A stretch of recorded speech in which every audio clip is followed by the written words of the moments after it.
Puji Tuhan, silahkan duduk Bapak Ibu. Haleluya. Puji Tuhan, kita bersyukur buat hari ini Tuhan mengizinkan kita kembali bersama-sama memuji, memuliakan nama Tuhan. Ya. Nah, mari kita lihat saja langsung firman Tuhan Filipi pasal 4 ayat 4. Satu ayat, namun kita akan melihat bagaimana Tuhan menginginkan kita menjalani apa yang dituliskan dalam ayat ini. Filipi 4 ayat 4 kita baca bersama-sama. 1, 2, 3. Bersukacitalah senantiasa dalam Tuhan. Sekali lagi kukatakan bersukacitalah. Sekali lagi 2, 3 ya. Bersukacitalah senantiasa dalam Tuhan. Sekali lagi kukatakan bersukacitalah. Nah, amin. Nah, kalau dalam bahasa Batak dikatakan marlas niroha mahamu tong tong di bagasan Tuhani. Hulaki mamadok marlas niroha mahamu. Marlas niroha, ya las niroha, roha las begitu. Tidak dikatakan ketawa, beda ketawa dengan las niroha, beda ya. Walaupun ketawa itu bisa akibat dari las niroha, tetapi yang dikatakan di sini bukan ketawa, ya, bukan tertawa. Kalau kita makan ketawa, belum tentu kita ketawa. Kakak ditulis di situ kan, roti ketawa. Weka waka waka. Tapi yang dikatakan di sini bersukacitalah, ya. Marlas ni roha, rohai las begitu. Beda kan molo ngali roha, beda do las roha. Nah, jadi kalau las roha berarti berdampak ke luar. Nah, jadi sukacita yang dimaksud di sini sukacita karena anugerah Tuhan, ya. Sukacita karena anugerah dari Tuhan.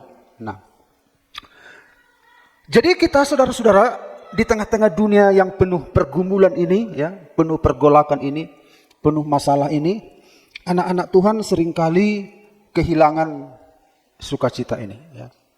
Walaupun kita seringkali membaca, tapi dalam praktek hidup kita, kita seperti orang yang maheu. Maheu, dungo maheu. Padahal kita tahunya ayat ini sebenarnya. Mari kita lihat dulu Bapak Ibu, bagaimana latar belakang konteks ayat ini. Jadi kalau kita tahu latar belakangnya, kita akan mengerti nanti kenapa Rasul Paulus mengatakan ini. Jadi tema firman Tuhan hari ini saya akan berikan judul bersukacita senantiasa. Bisa itu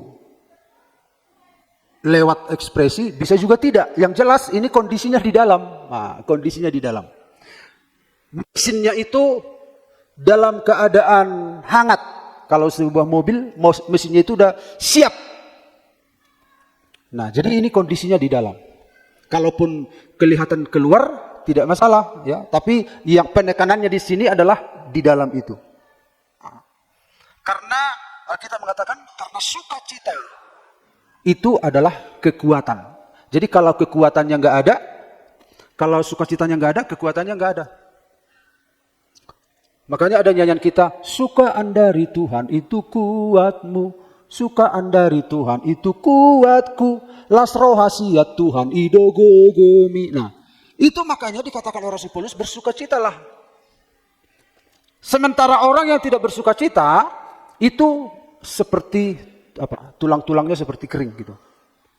Tapi semangat yang patah keringkan tulang, hati yang gembira, hatinya gembira gitu. Tuhan senang. Nah, apa latar belakangnya? Nah, mari kita lihat Bapak Ibu. Konteks Paulus, ya. Kita lihat dulu konteks Paulus dan konteks jemaat Filipi. Jadi Rasul Paulus menulis surat ini kepada jemaat di Filipi.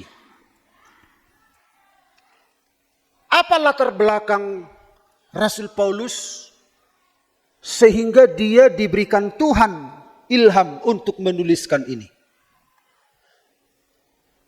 Nah, latar belakang pengilhaman nats ini tidak sedang dalam keadaan baik-baik secara fisik. Tidak sedang berada baring-baring di hotel berbintang. Tidak sedang sedang rekreasi di pantai. Tidak. Rasul Paulus tidak berkata sambil kipas-kipas gini, bersukacitalah senantiasa di dalam Tuhan. Nah, tidak sedang seperti itu. Dia sedang melakukan pekabaran Injil.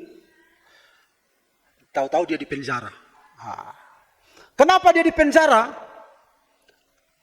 Nah, kita melihat ada seorang wanita juru tenung, peramal.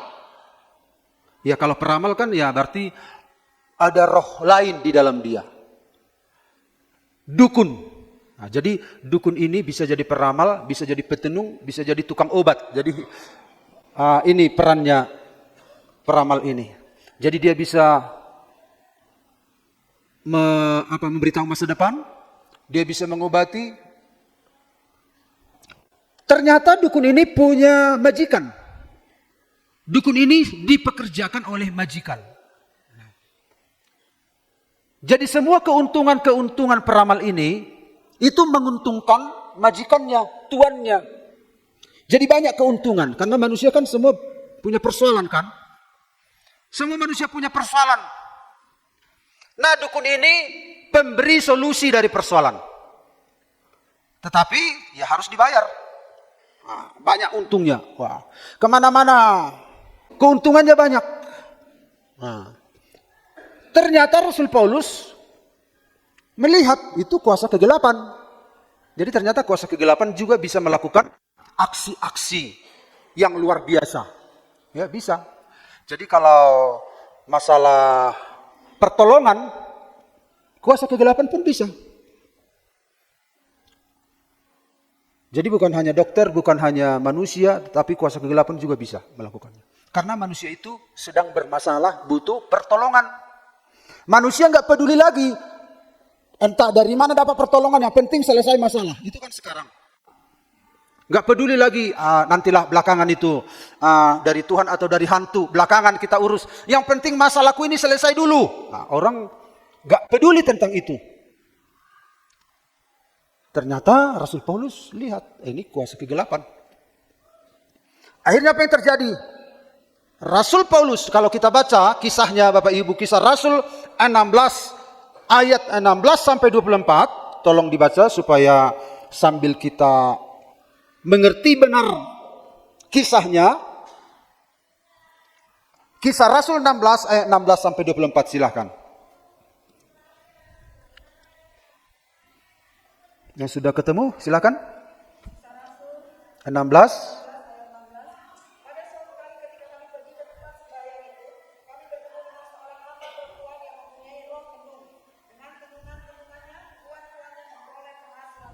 Iya, jadi seorang perempuan yang kerasukan roh tenung, roh peramal, dengan tenungannya, tuan-tuannya mendapatkan keuntungan yang besar. Lanjut, Bu.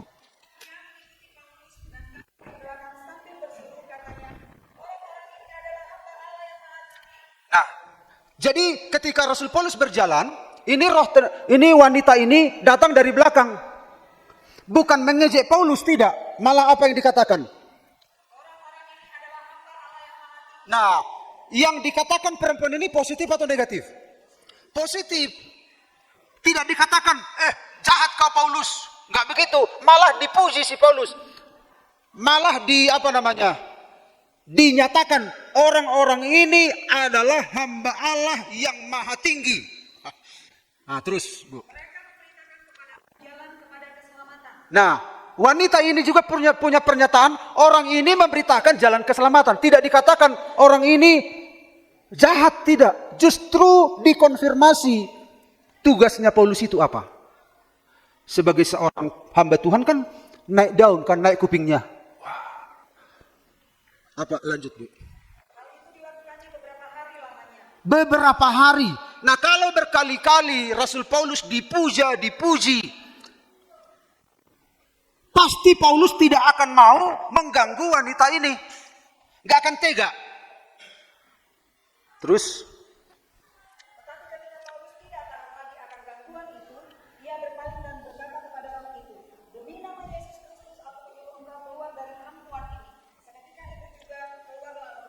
nah, berhari-hari memuji Paulus.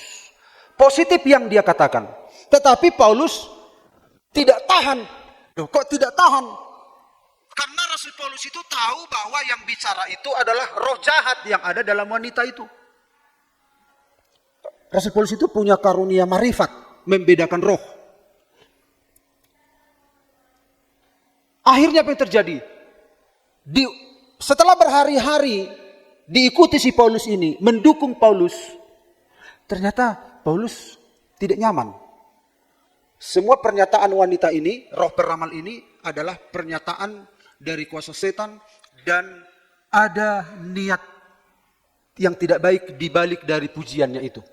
Akhirnya apa yang terjadi? Rasul Paulus mengusir roh jahat itu dan akhirnya roh jahat itu keluar. Siapa yang bisa membedakan seperti itu kalau Bapak Ibu? Saya sudah pernah mengusir setan seseorang ya. Ketika saya usir, keluar setan. Lalu yang dirasuk setan itu bilang apa? Ngomongnya itu bagus ya, lembut. Naholong roh aku tuh pohopukon katanya. Sampai-sampai saya tidak tega mau mengusir. Jadi setan itu bicaranya halus. Risi-risi hatani jolma, lamot hatani begu. Sampai-sampai nggak tega mau mengusir. Itu kisah nyata waktu kami di Jibata. Paulus pun saya pikir punya perasaan seperti itu.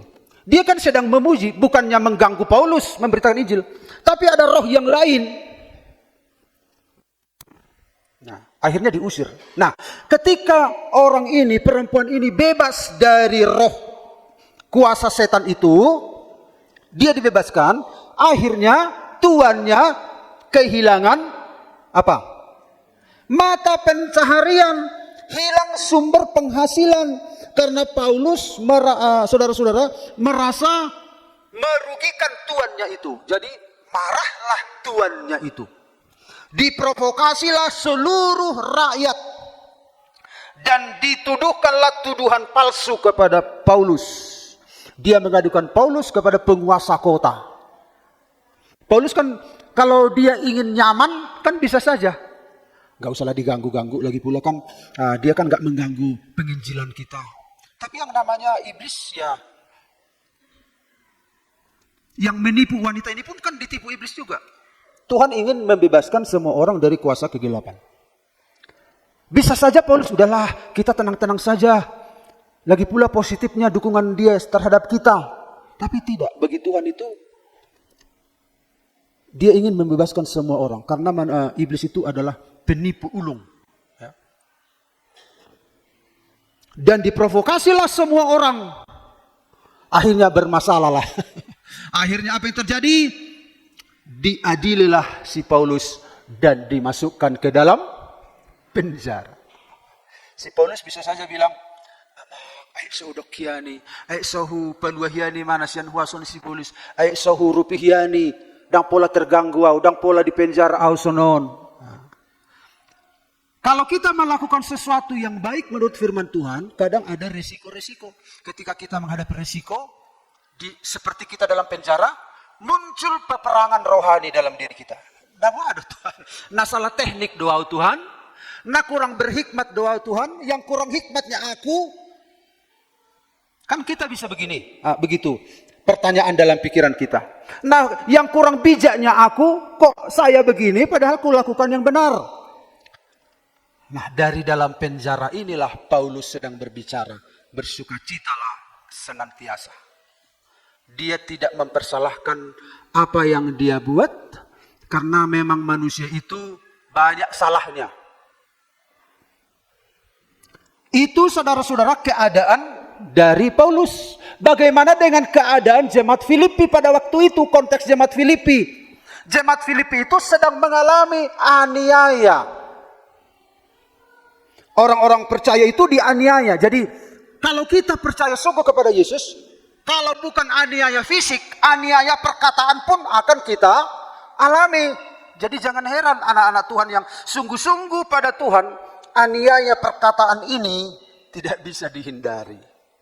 Karena sebelum kita percaya pada Yesus, kita berada di pihak kuasa kegelapan. Dia berpikir kita ada di dalam genggamannya. Dia tidak mengganggu kita karena kita sudah ada di dalam genggamannya. Setelah kita percaya pada Yesus, kita jadi masalah bagi dia. Dia jadi terusik. Dan kuasa kegelapan tidak tinggal diam. Jadi kalau ada anak-anak Tuhan karena hidup dalam kebenaran, percaya kepada Yesus, ada aniaya. Aniaya itu kan ada aniaya verbal. Ada aniaya apalagi ya? Fisik. Ada aniaya psikologis. Tekanan-tekanan. Apalagi anak Tuhan itu kalau saya dengar cerita-cerita anak Tuhan di kepegawaian itu, dia mengalami tekanan juga karena percaya pada Yesus. Sebelum percaya pada Yesus, dia nggak ada masalah karena dia mengalir bersama. Kemana air mengalir, ke situ dia mengalir. Sementara anak Tuhan kan seringnya karena dia sudah hidup, ikan yang hidup itu selalu apa? Melawan arus. Jadi kita seringkali di dunia ini dihanyutkan, tetapi karena kita hidup di dalam Tuhan, kita seringkali meronta dengan arus dunia ini, sistem dunia ini. Makanya kita dibenci. Nah, jemaat Filipi pada waktu itu dianiaya. Dan selain jemaat Filipi teraniaya, di dalam jemaat itu pun ada selisih paham. Lengkaplah sudah. Selain aniaya dari luar, ada juga masalah internal. Masalah internal itu adalah antara si Eudia dan Sintike berselisih paham. Filipi 4 ayat 2. Ada dua orang wanita berselisih paham. Mereka berdebat. Di sisi lain ada aniaya. Di sisi lain Rasul Paulus dipenjara.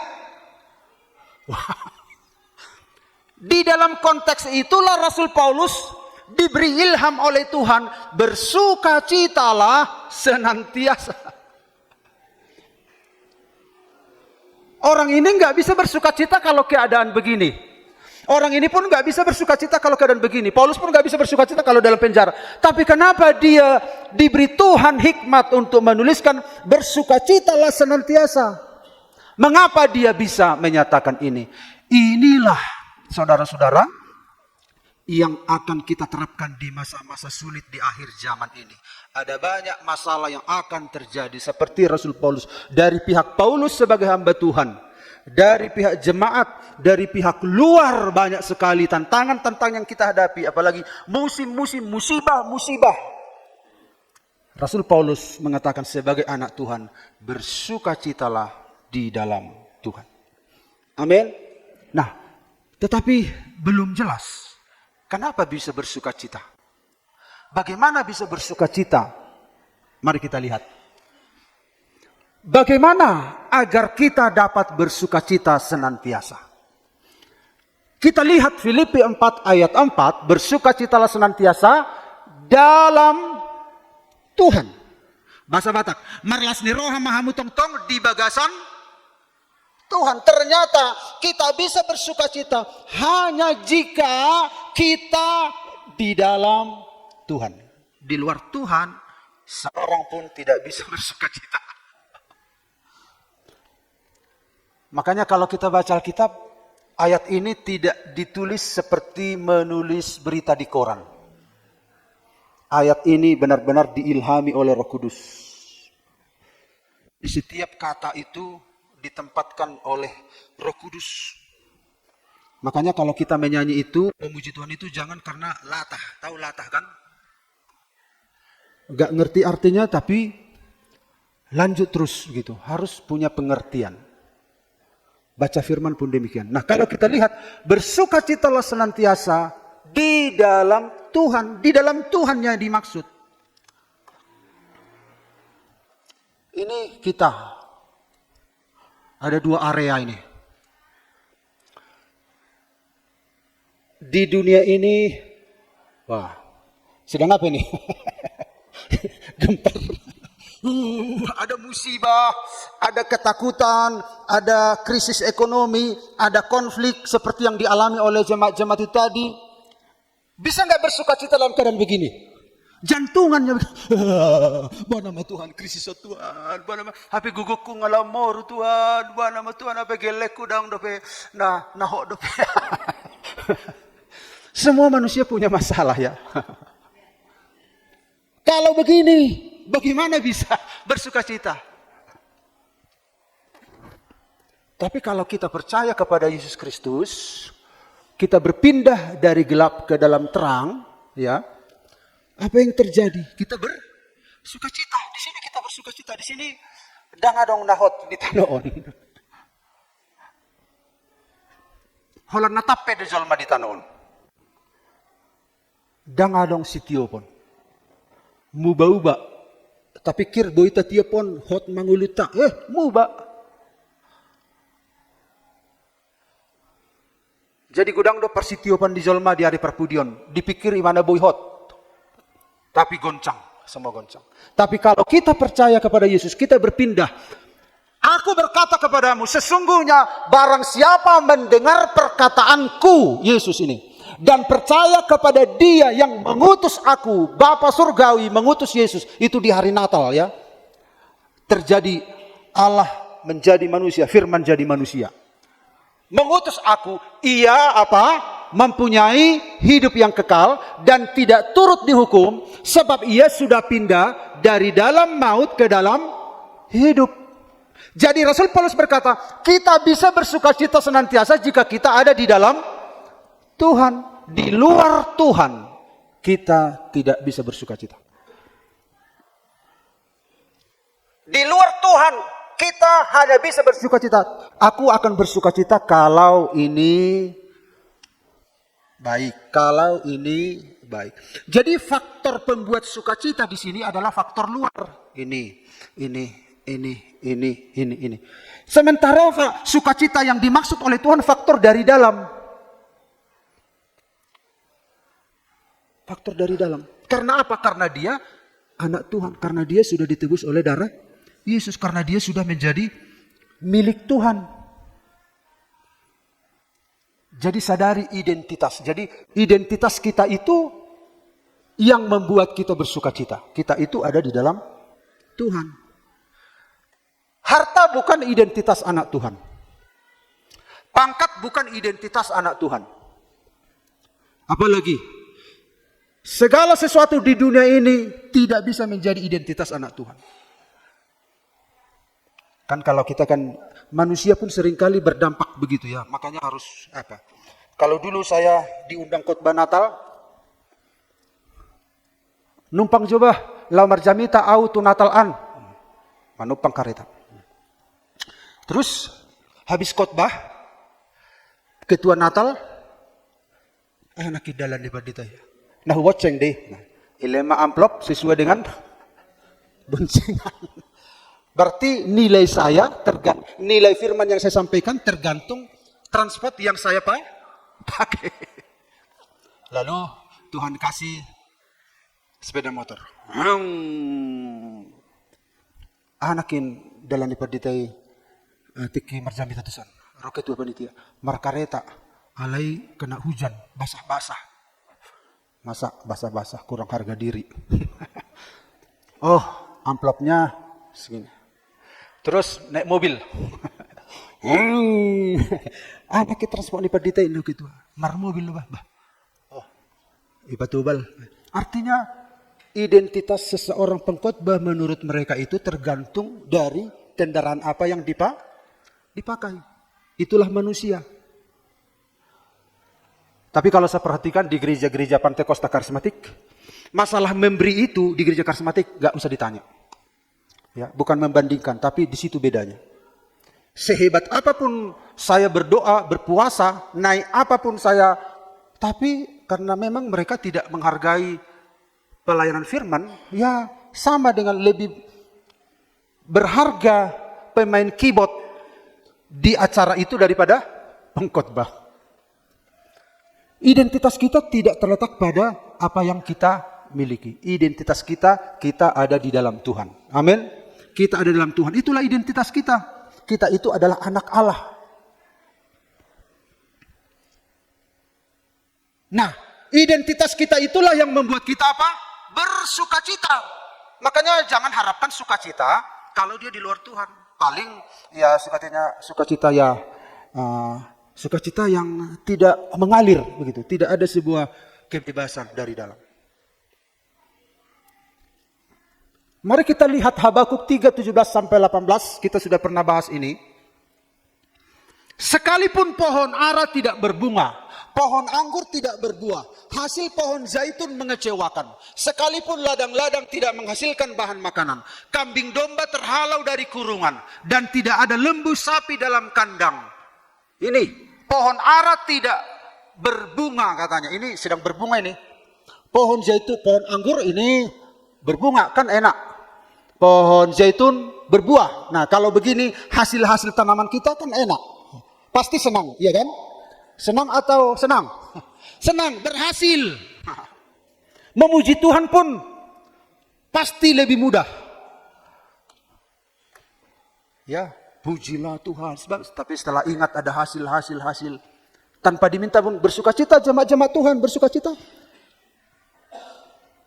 Tanpa diminta pun langsung apa? Bersukacita karena bayangannya apa? Berhasil. Ada buah. Tetapi Habakuk berkata, sekalipun pohon ara tidak berbunga, pohon anggur tidak berbuah, hasil pohon zaitun mengecewakan, semuanya enggak ada. Gimana perasaan Bapak Ibu kalau begini? Udah dijaga, udah ditanam, udah berusaha, tetapi tidak ada. Pasti kita nggak bisa bersukacita. Tapi inilah yang akan dialami. Sekalipun dikatakan ladang tidak menghasilkan, ini kan sedang menghasilkan ini. Wah, senang, gandum saya bagus, jelai saya bagus, puji Tuhan, haleluya. Kita mau seperti ini. Kalau bisa seperti ini, ngapain tidak seperti ini? Kan senang begini kan? Tapi ketika terjadi tidak menghasilkan, katanya, wah, ditanam nggak tumbuh, ditanam nggak tumbuh. Bagaimana keadaan kita kalau begini? Nah, kemudian dikatakan kambing domba, lembu sapi terhalau dari kurungan. Kenapa terhalau? Terjual karena kebutuhan. Jangankan lembu sapi, mungkin tanah juga, atau rumah juga, atau segala macam. Dan kambing domba terhalau. Kenapa terhalau? Bakal dijual. Habis. Ini pengalaman Habakuk, seorang nabi. Sekalipun. Tapi apa yang dikatakan? Namun aku akan bersorak-sorak di dalam Tuhan. Beria-ria di dalam Allah yang menyelamatkan aku. Di dalam Tuhan kita bersukacita. Karena apa? Karena Tuhan yang mengendalikan segala sesuatu. Dia tidak sedang bersukacita, sedang misalnya ada orang jatuh. Kita jatuh sebagai anak Tuhan. Puji Tuhan, Tuhan ini memadai buau. Bukan gitu. Atau ditabrak kereta. Haleluya. Atau begini, langgar beton. Lalu haleluya. Bukan gitu. Itu orang bodoh. Tapi kalau kita sedang mengalami keadaan-keadaan yang tidak kita inginkan, kita tidak berhenti bersukacita. Karena sukacita kita itu karena kita tahu kita ini milik Tuhan. Sakit atau sehat kita milik Tuhan. Punya uang tidak punya uang kita milik Tuhan. Amin. Makanya Rasul Paulus berkata, hidupku adalah Kristus, mati adalah keuntungan.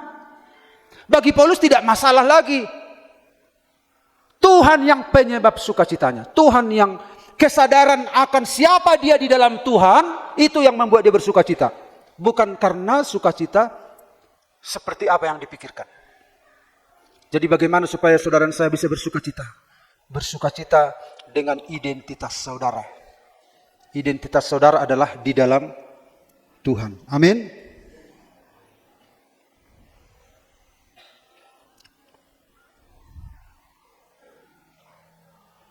Nah, yang kedua kita lihat bagaimana supaya sukacita ini bisa terjadi dalam hidup kita. Namun demikian, nah ini kisahnya ini adalah murid-murid diutus oleh Yesus menginjil. Murid-murid merasa heran. Murid-murid ini melapor, "Guru, kami ketika engkau utus, kami menumpangkan tangan atas orang sakit sembuh. Dan kami hanya berkata sepatah kata kepada orang dirasuki setan, roh-roh jahat keluar." Wah, luar biasa guru. Tapi apa kata Yesus? "Namun demikian, janganlah bersuka cita karena roh-roh itu takluk kepadamu. Karena roh itu takluk kepadamu bukan karena kamu, karena aku. Dari kamunya nggak ada apa-apa, kau akan dikerjai roh jahat. Tapi karena aku yang ditakuti roh jahat itu. Kamu kuutus, kamu mengusir roh jahat dalam namaku, maka roh jahat keluar. Coba kau usir dalam namaku. Dalam nama Matthew, keluar. Dalam nama Melvin, bisa roh jahat bilang, Melvin aku kenal. Pendeta Sigomos aku kenal. Tapi kamu siapa kamu? Kalaupun roh jahat bisa keluar, itu bukan karena kamu tidak ada apa-apanya. Tetapi, dikatakan Yesus, tetapi bersukacitalah karena namamu terdaftar di surga. Itulah penyebab sukacita kita. Jadi kita bersukacita senantiasa karena tahu bahwa nama kita terdaftar di surga. Amin. Nama kita terdaftar di surga. Makanya Tuhan akan memberikan kuasa bagi gereja. Tetapi tidak berhenti di situ. Karena ada satu waktu orang berkata, Tuhan, bukankah karena kami mengusir setan demi namamu? Kamu menyembuhkan penyakit demi namamu? Demi nama Yesus. Apa kata Yesus? Enyahlah kamu pembuat kejahatan. Kenapa disebut pembuat kejahatan? Karena tidak hidup di dalam kebenaran. Tidak sesuai dengan apa yang dipercaya. Kita bersukacita karena nama kita tertulis dalam kitab kehidupan. Itu sukacita kita.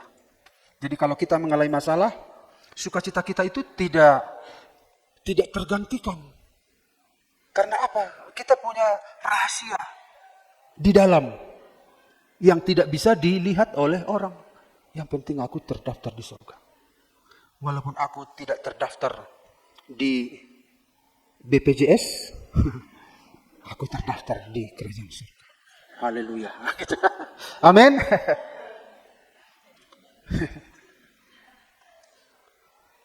Walaupun Bapak Ibu saudara masuk masuk aplikasi contohnya. Saudara tidak bisa buka aplikasi. Google lah contohnya. Kita diminta bikin password. Salah terus. Wah, Bapak Ibu kecewa enggak? Kecewa. Nah, tetapi Tuhan tidak pernah, saudara-saudara, membuat kita kecewa.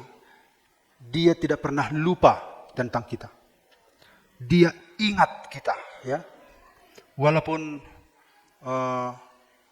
Bapak Ibu pernah nggak punya pengalaman dikeluarkan dari grup WhatsApp? Pernah? Sakit ya kan? Apalagi Yosa pernah, mereka itu punya grup. Bakal masuk ke apalah? Setelah kuliah masuk ke PLN gitu kan. Nah, ada grup mereka. Tahu-tahu dikeluarkan dia dari grup. Aduh, sakit sekali. Sakit. Kita mungkin juga akan mengalami seperti itu. Tapi kalaupun kita di dunia ini diperlakukan seperti itu, di lock out, yang penting nama kita tercatat di surga. Di surga, amin Bapak Ibu. Yang penting nama kita terdaftar di surga. Bapak Ibu pernah nggak naik pesawat misalnya, tahu-tahu delay pesawat, ditunda keberangkatan 1 jam. Nah, bagi kita, karena kita hanya mau berangkat, nggak masalah. Kenapa? Kita sudah punya tiket. Kita tenang-tenang saja, tinggal tunggu. Oh, delay 1 jam ya? Oh, tinggal tunggu. Kita sudah punya. Demikian juga kita dalam hidup ini akan mengalami apa? Sukacita. Jiwa kita tenang. Karena kita tahu, namaku di sanalah dalam kitab kehidupan yang kekal. Nama kita tertulis di sana. Dan sekali tertulis, tidak ada yang bisa menghapus. Tidak bisa dihapus oleh Tipex. Tidak bisa dihapus oleh iblis. Karena darah Yesus yang mengklaim, yang memeteraikan nama itu. Itulah sukacita kita. Walaupun kadang di dunia ini kita seperti disingkirkan, tapi kita bersukacita. Sukacitaku penuh, ku bermazmur bagimu. Makanya orang-orang dari dulu, orang-orang GPD itu diketawain ya. Di zaman sekarangnya kita dianggap sebuah gereja. Dulu dianggap sekte. Tolong bapak-bapak pendeta mengumumkan ke sekte masing-masing tentang Natal-Natal kita ini ya. Lalu saya protes. Bu, izin protes. Sekte itu artinya adalah ajaran Kristen yang melenceng dari firman Tuhan. Oh ya, maaf katanya. Jadi sampai sekarang masih digunakan istilah sekte sama kita. Sementara gereja lain nggak sekte, gereja disebut. Sementara kita sekte. Tapi perlahan-lahan gereja kita sudah dianggap sebagai sebuah gereja. Nah, waktu kita dikatakan sekte oleh mereka, gereja kita kan bersukacita kan. Orang itu tidak seberapa tapi merede marobulobul katanya. Dulu kita bernyanyi Marolopo, lotong diki. Nah, itu lagu ni Pentakosta deh, orang tedehon. Nah, itu dulu. Jadi kalau ada anak-anaknya nyanyi Marolopo, orang idehon. Di ni Pentakosta deh. Apalagi ada istilah haleluya. Haleluya gitu. Jadi kalau ada anak mereka bilang, unang doa haleluya. Aka hani Pentakosta deh. Ciri-ciri ni Pentakosta deh. Dangi. Dangi bereko molo merit di halaki satu ke mekel satu ke tangis. Nariti dua laki. Itulah dulu penderitaan gereja kita. Tapi kenapa gereja kita bisa mengalami demikian? Karena ada sukacita di dalam. Sambil bersukacita pun bisa menetes air mata kan? Sambil menyembah pun bisa tertawa, aneh kan? Karena apa?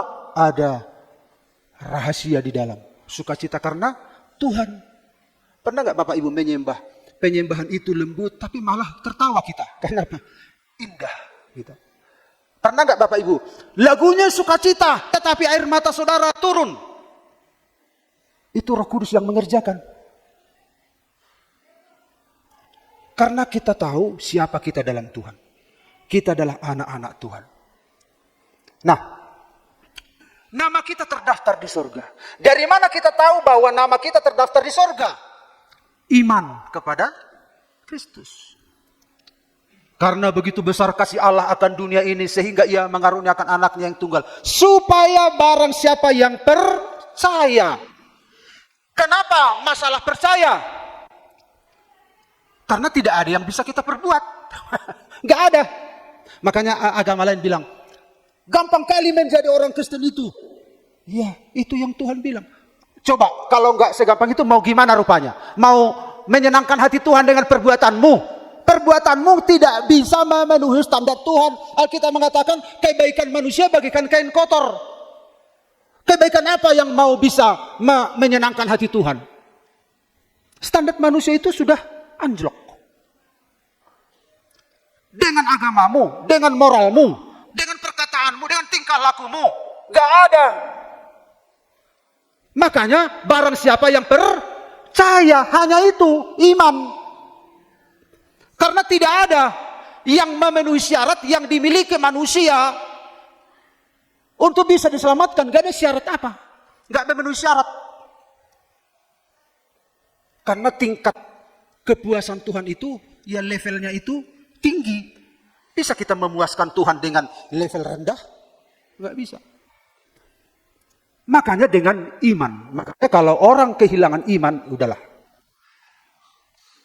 Apabila anak manusia datang, apakah ia menjumpai iman? Karena hanya iman itu. Kita diselamatkan oleh anugerah, oleh iman. Kepada Yesus Kristus. Karena gak ada yang bisa dilakukan. Kesaksian Roh Kudus di dalam hati kita. Roh Kudus itu bersaksi kita anak Allah. Kemudian, ketaatan yang lahir dari kasih, kita taat. Kemarin ada anak Tuhan dibaptis. Barang siapa yang percaya dan dibaptis akan diselamatkan. Itu ketaatan. Itu adalah sebuah kewajaran orang yang percaya itu ya melakukan apa yang Tuhan minta. Sementara barang siapa yang tidak percaya, tidak dikatakan, tidak dibaptis, tidak dikatakan. Tapi dihukum. Kemudian perubahan hidup. Dan ada banyak lagi dan seterusnya, banyak sekali. Jadi nama kita terdaftar di surga.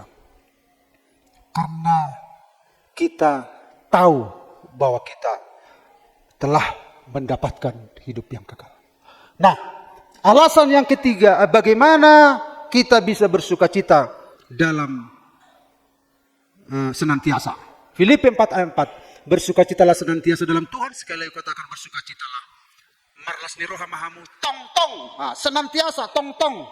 Jadi yang ketiga, kita bisa bersukacita senantiasa. Jika sukacita dijadikan gaya hidup. Senantiasa ini artinya adalah itu ritmenya hidup kita itu ya. Kebiasaan pola pikir, bukan sesekali. Sukacita adalah keputusan rohani yang diulang setiap hari. Keputusan. Ini adalah sebuah perintah. Kenapa diperintahkan? Tidak cocok kita berduka cita di dalam Tuhan. Di dalam Tuhan itu ya sukacita karena kita sudah diselamatkan. Coba, cocok nggak kita ada di sebuah tempat di mana di situ kita sudah aman, di situ kita sudah diselamatkan, di situ kita tidak kekurangan apa-apa lagi, lalu kita cemberut melulu. Cocok? Nggak cocok. Makanya di dalam Tuhan bersungut-sungut tidak diizinkan. Jangan kamu bersungut-sungut katanya. Posisi kita itu sudah dalam Tuhan. Apalagi yang Tuhan mau, apalagi yang Tuhan tidak beri kepada kita. Jadi akhirnya Paulus memerintahkan bersukacitalah. Karena identitasmu itu ada di dalam Tuhan. Karena namamu terdaftar di surga. Itulah alasan kita bersukacita. Dan sukacita itu harus diputuskan. Sukacita harus dipelihara, bukan dibiarkan. Ya, harus dipelihara. Harus dari dalam hidup kita. Apa namanya? Ada yang tahu? Sehali dua hali.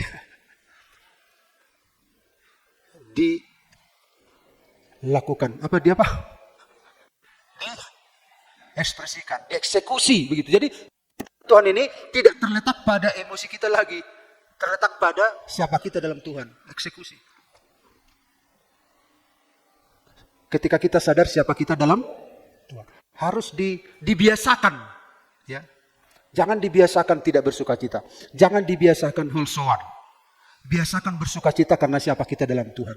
Artinya, ya terus diajar diri kita ini bersukacita. Karena sukacita itu adalah kekuatan kita. Ada orang. Jadi sukacita itu tidak seperti Power Ranger.